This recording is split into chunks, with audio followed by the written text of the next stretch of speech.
I didn't need to hear the sirens to know the girl was dying. I only needed to look at the unfunded status blinking on my tablet. The child was slipping away just 2 floors down, not for lack of a surgeon's skill, but for the lack of a corporate authorization code. As the administrator of this glass and steel empire, I was the one who kept the doors locked. And in 6 hours, a judge will decide if that makes me a visionary leader or a monster with a medical degree. I sit in an office that smells of imported teak and cedar, far above the messy, blood-stained reality of the emergency room. My name is Elias Whitmore, and I have learned to see the world through the cold, clean lens of a spreadsheet. To me, a patient isn't a person. They are a variable in a high-stakes equation of liability and survival. Through the double-paned glass of my sanctuary, the world looks quiet, but I can see Evelyn Ashcroft on the security monitor by the ambulance bay. She is screaming, her hands pressed against the locked intake doors, a small limp bundle held in her arms. To the nurses it's a tragedy. To me it's a fiscal risk that could jeopardize the Blackwell expansion. I tell myself that the many must be saved at the cost of the one, and I turn my chair away from the monitor, ignoring the muffled sound of a mother's world ending while I sip my espresso. I tell myself that the phantom ache in my hands is just a trick of the nerves, a leftover habit from a life I outgrew. On my desk lies a silver scalpel, encased in acrylic, a gift from Margaret Blackwell when she plucked me from the operating theater and sat me in this velvet chair. It's a trophy of a dead career. Back then, I saved lives one at a time, sweating under hot lights while the clock ticked in seconds. Now, I save the hospital millions with the stroke of a fountain pen, thinking in fiscal quarters and risk assessment percentages. Margaret walked in, her heels clicking like a metronome against the hardwood. She didn't look at the window or the desperate scene below. She looked at the tablet in my hand. "The board is impressed, Elias," she said, her voice like smooth silk over jagged glass. "Your refusal rates are down and our margins are up 4%. That's the kind of fiscal discipline that builds empires. Don't let the noise from the lobby distract you from the music of the market." I looked at the silver scalpel. It was clean. No blood, no rust, just a mirror reflecting a man I barely recognized. I wondered, in the silence between her words, if I was still a healer or if I had simply become the person who decided who was worth healing. If you feel the weight of that choice pressing down on you as I did, perhaps you'll choose to stay and subscribe to this journey as we uncover the true cost of that discipline. The rain began to smear the security feed, turning the ambulance bay into a watercolor of gray and neon blue. Evelyn Ashcroft was no longer just screaming. She was pounding on the glass with a rhythm of pure, unadulterated terror. In her arms, little Lucy Harper was rigid, her body locked in a violent seizure. I watched the timestamp on the monitor. 3 minutes since they arrived. 2 minutes since the protocol flagged their lack of premium insurance. "Elias, the intake nurse is calling," my assistant's voice crackled over the intercom. "The Guardian has no deposit, no secondary coverage. She's demanding an emergency bypass for the Harper child." Margaret leaned over my shoulder, her scent of expensive lilies filling my space. "If we admit her, we absorb the cost of the entire neuroreconstruction suite. A $250,000 loss before the sun comes up. Follow the protocol, Elias. It's not a hospital's job to solve the city's poverty." I didn't blink. I didn't reach for the phone to grant the exception. I watched the light in the bay turn red, the signal for a denied entry. I watched Evelyn collapse to her knees as a security guard stepped forward to usher them back into the storm. My finger hovered over the clear button on the screen, erasing the visual evidence of the girl who was currently dying in the rain. The hospital was quiet by 3 a.m., the kind of silence that feels like it's holding its breath. I sat alone in the IT server room, the hum of the cooling fans sounding like a distant choir. My task was simple: wipe the digital footprint of the night's denial. I watched the logs disappear. The time of arrival, the insurance flag, the final rejection. With every click, Lucy Harper was being erased from the history of this building. She made it to the county clinic, a voice whispered from the doorway. It was a night nurse, her eyes red-rimmed. "Barely. They had to resuscitate her twice in the back of a taxi. They don't have the equipment we have, Elias. She's in a coma." I didn't look up from the screen. "She's at a facility that can better manage her financial profile," I replied, the words feeling like dry ash in my mouth. But as I reached for the final log, the one that recorded my own personal login during the crisis, my hand hesitated. I saw the image of the silver scalpel in my mind. For the first time in years, the clinical coldness of the room felt like a tomb. I deleted the file, but the image of Evelyn's face against the glass was burned into my retinas, a file that no software could ever reach. The fallout didn't come in a whisper, it came in a landslide. By Monday morning, Evelyn Ashcroft wasn't just a grieving guardian, she was a martyr. A video from a bystander's phone had gone viral, showing the doors of Blackwell Memorial remaining shut while a child convulsed on the pavement. The public outcry was a physical force shaking the very glass walls of my office. "They're calling it the profit over pulse case?" Margaret hissed, throwing a newspaper onto my desk. "The board is panicked. We need to settle this quietly." But Evelyn didn't want a settlement. She wanted blood. 2 hours later, a process server walked past my security detail and handed me a thick envelope.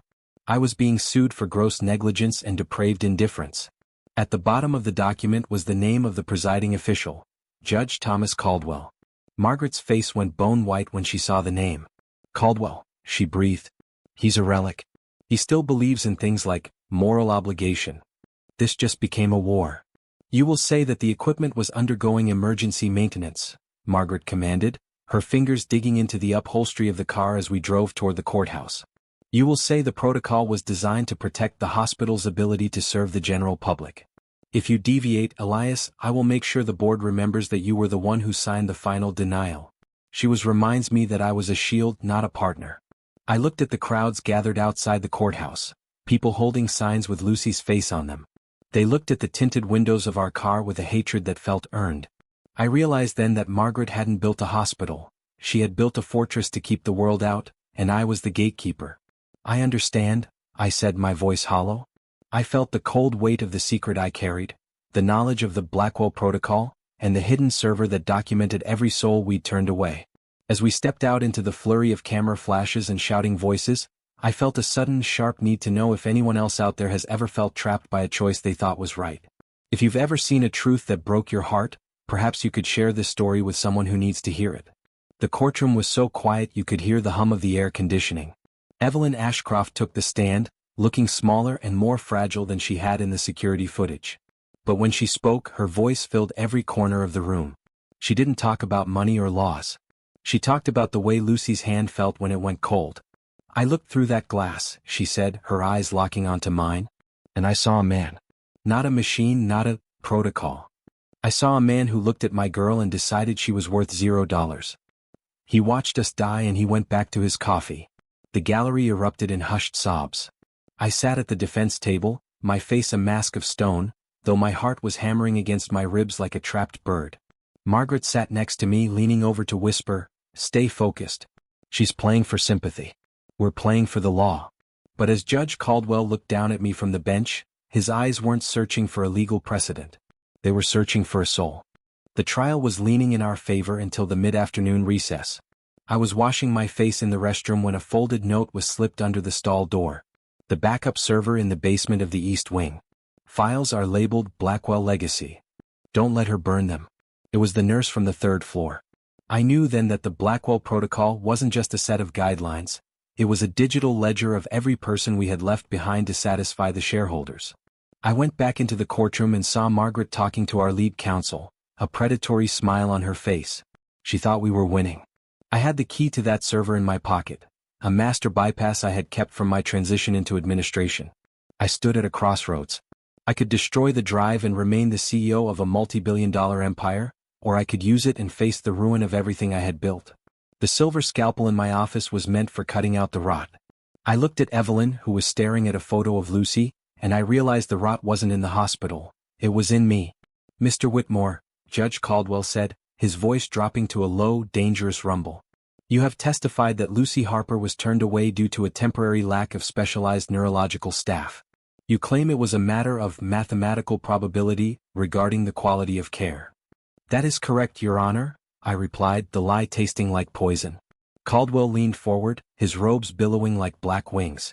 "I find it fascinating that your probability always seems to calculate in favor of the wealthy.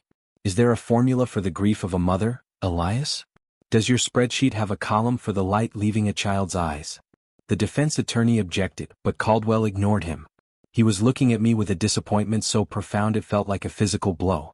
I looked at the gallery, at the rows of people who had been failed by the system I helped create.